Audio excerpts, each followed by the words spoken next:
Exhausted Humane Society workers share challenges of running a no-kill animal shelter. Behind the walls of the only no-kill animal shelter in the Rio Grande Valley is a hardworking staff that wishes the public understood their plight and would stop abandoning animals at their doorstep.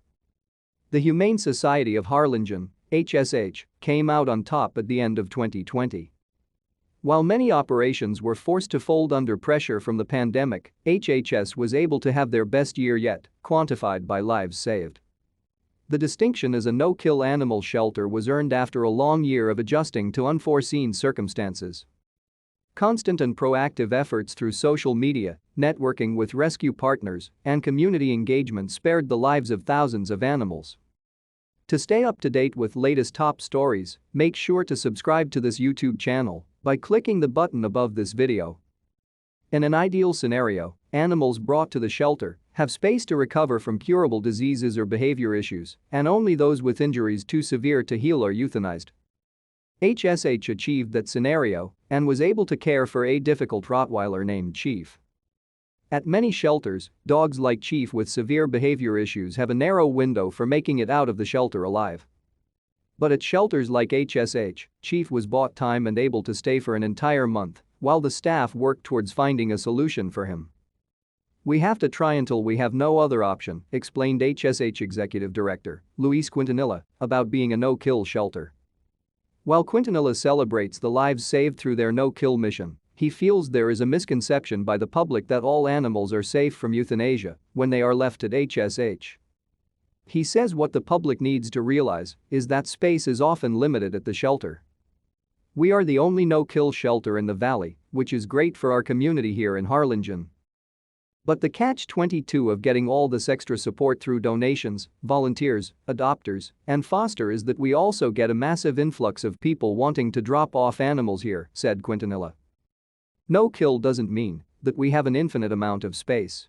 Well-meaning residents from all over the valley, as far as Rio Grande City, take notice of the shelter's good work and choose HSH as the place to surrender their animals, many times without following the proper procedures. On a daily basis, the front desk turns away dozens of people trying to surrender their animals, and some do not take it too kindly. They threaten our staff.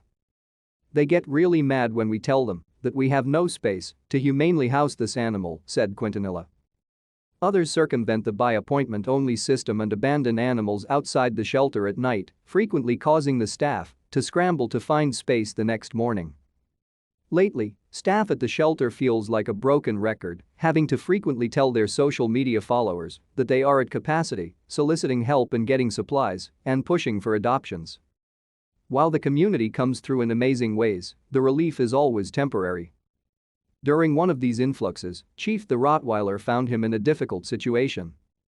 After a month of relentless efforts, interactions with the likely traumatized animal continued to be dangerous for the staff, and with the shelter at capacity, there was no longer room for dogs like Chief. The staff networked Chief on social media in hopes of finding someone who could work with him within the next 24 hours. Staff at the shelter says the hardest part about working there is watching animals who are there for a long time get overlooked. Adopters often choose dogs of desired breeds and puppies, but it's those leftover dogs whom the staff grows attached to, and they will try everything possible for a live outcome. Chief had already been sedated when his last glimmer of hope appeared. Someone reached out to the shelter and said they would take him. The staff waited, but that person never showed up. The staff had to proceed with euthanasia. They had no other option. Quintanilla says he and his staff lamented euthanizing Chief. As they exhaust every resource to continue with their no-kill mission, those animals they cannot save get harder to let go. "This is our life," said Quintanilla. "That's why we're so intense about what we do. Because we're the ones that have to deal with it, and it never gets easier." Staff at HHS hopes people will realize that the no-kill mission is a community effort. They hope that the community will do everything possible to make sure more animals are not left at the shelter.